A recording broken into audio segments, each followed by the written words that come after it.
Hello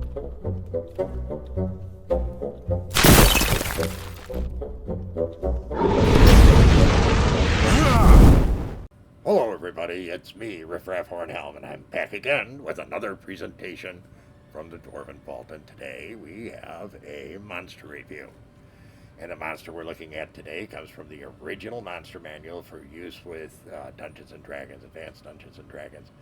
Most typically what today would be known as 1E, or First Edition rules. And amongst the many creatures we've talked about, more recently we've been focusing on devils, and today we have a devil. Not just any devil, an archdevil. This one is the second from the bottom tier, as used in the original monster manual, and this is DISPATER. He is an archdevil with a -2 armor class. He has 144 hit points, which, once again, in the early days of the game, that was a pretty good number. And, he has a little bit better in terms of both hit points and magic resistance. He has 80% magic resistance compared to Jerion, who's at the bottom of the archdevil list. And DISPATER is,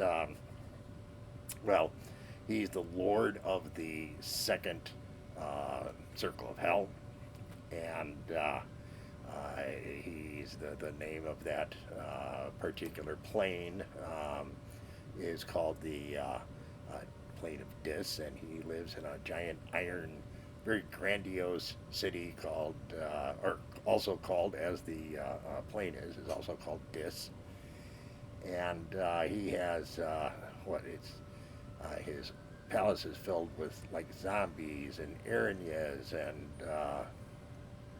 some Malabranks and bone devils, things like that. So it's a pretty hopping place. Not one you really want to visit unless you have to. And once again, as a dwarf, well, I certainly see no reason whatsoever to get anywhere near that place.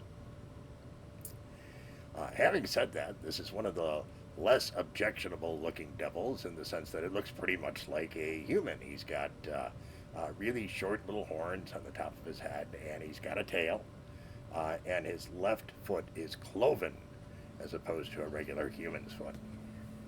So, but, wrapped up in robes and with a hat on and so forth, well, this guy can look pretty normal. And that's without doing anything to either affect you as to how you look at things, or how it affects him in terms of how he looks. Now, like all devils, and once again, I'll tag that video at the end here that discusses what the general powers of devils are in the original monster manual, as shared between all devils in the class. But it, of course, has some unique powers of its own. Devils are very scary creatures. This is a lawful evil creature again. It's genius level intellect. It does damage usually by its specific item types. It has a rod that's the equivalent of a rod of rulership, and it has a staff that's a staff of striking, but ×2. So nasty. Of course, nasty is as defined in the original game and the original monster manual. I guess by comparison, today's ones would be stronger, but there's really no comparison between the earliest game and the 5e or 5e plus or 5e squared or whatever the hell it is now. There's no real direct comparison that aligns the two very closely, other than the basic idea nowadays. But that's my opinion. So, in any case, this devil, like I said, is second up on the tier. And like all devils, of course, it can gate in other devils and creatures. In this case, I believe it's barbed devils or a pit fiend. And if it's barbed devils, it's like 1 to 3, or maybe it's Aranyes 1 to 3, something like that. And they have like a 90% overall chance of getting something in, but for a pit fiend, it's only a 25% chance of that to see if you're that lucky.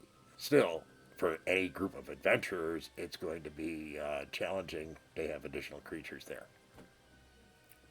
Now, in addition to the weapons and the ability to gate things in, it of course has an innate ability to potentially cause fear, and I believe it's chill in their opponents. I don't think chill meant the same thing then as it would now, but okay. It's got to be a chilling effect on whatever creature fails at save versus magic when the devil is looking at them. Now, as always with devils, once again, they have a pretty large assortment of repeatable tricks, and then, of course, something like an archdevil has a rather lengthy list of spell effects or spells that it's able to cast either per round or per turn as appropriate for the actual spell itself. This can include an unholy word or a word of pain, though on a less frequent basis. And of course, um, the other effects that I can do, much of it has to do with being able to convince you to either do something or that it's something that you don't think it is. You think it's a good thing when it's actually evil. This kind of stuff. And, once again, if you want the full list, refer to the book itself. It also includes some fire related spells, which is very common for devils. And really, this is once again, genius level in terms of, all of the archdevils are super, super smart. And they want to talk you into things. Remember, these are lawful evil. They're not chaotic evil. The lawful ones have a very singular purpose, and it can never work out good for you in the end. Just keep that in mind when you're negotiating. Now, of course, a devil like this is a singular creature. All of the archdevils only exist one at a time in their particular plane, and obviously it would be a big deal in a dungeon if you were able to kill any of the archdevils in their home plane, because that gets rid of them for good, at least in theory. Of course, DMs would never change anything like that, ever, right? We know. Come on. So, of course, amongst us dwarves, what kind of interaction have we had with devils? I don't know any, at least amongst us Hornhelms. In talking to everybody, no, not within our dwarvish lives. However, in gaming time, people have run across this devil before. So when we went out to the greater community out there and asked them about what they felt about it, both the DMs and the players, DMs were fairly universal about this being one of the absolutely most terrible, horrible creatures you could use against a party.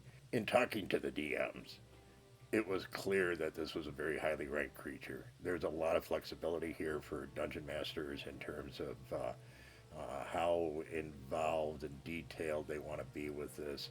And of course, the huge assortment of powers that the devil has, the number of allies it can bring in a given situation, the fact that it is so resistant to magic, made this a very, very strong creature. And I didn't run into anybody that, within the context of the original game, didn't rate this as being a 9 or higher. I can't really disagree with that. I've only used this myself once in one of my dungeons, and it didn't end well for the party. It was kind of a compromise at the end in order to save most of the party, but it's a very, very, very powerful creature. And it has so much going for it that as a group it would be very challenging to beat this thing. Once again, though, if you have high enough level characters, and even within the early context of the game, though it wasn't easy to get there, and if you did, well, great, then you could try.